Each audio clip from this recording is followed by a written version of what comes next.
ନିରନ୍ତର କାମ କରୁଥିବା ବ୍ୟକ୍ତି ଯେ ସଫଳ ହୋଇଥାଏ ଏ ଉଦାହରଣ ସମସ୍ତଙ୍କ ପାଇଁ କାର୍ଯ୍ୟକାରୀ ନୁହେଁ, ବରଂ ନିଷ୍ଠାକୁ ଚାବି ମନେକରି ଅଗ୍ରସର ହେବା ଉଚିତ।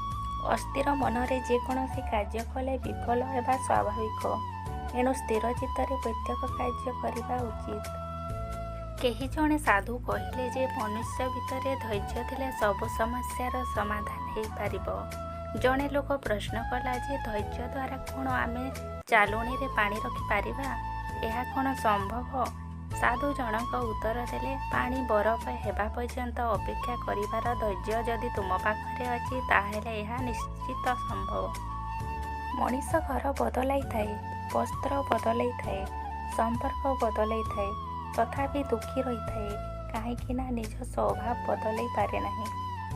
ସୁଖରେ ଥିବା ଲୋକ ବୁଝନ୍ତି ନାହିଁ କଷ୍ଟ କ'ଣ, ସ୍ୱପ୍ନ ଦେଖୁଥିବା ଲୋକ ବୁଝନ୍ତି ନାହିଁ ବାସ୍ତବତା କ'ଣ, ଆଉ ସ୍ୱାର୍ଥପର ଲୋକ ବୁଝନ୍ତି ନାହିଁ ସମ୍ପର୍କ। ତୁମକୁ ଯିଏ ଯାହା କହୁଛନ୍ତି ଚୁପଚାପ ଶୁଣି ସହିଯାଅ, କାରଣ ଜବାବ ତୁମେ ନୁହେଁ ସମୟ ଦେବ। ଗୋଟିଏ କଥା ସଦାବେଳେ ମନେ ରଖିଥିବ, ସମୟ ଓ ପରିସ୍ଥିତି କେବେ ବି ବଦଳି ଯାଇପାରେ, ସେଥିପାଇଁ କେବେ ବି କାହାର ଅପମାନ କର ନାହିଁ। ଶରୀର ସୁନ୍ଦର ହେବା ଦ୍ୱାରା କେହି ସୁନ୍ଦର ହୋଇଯାଇ ନଥାଏ।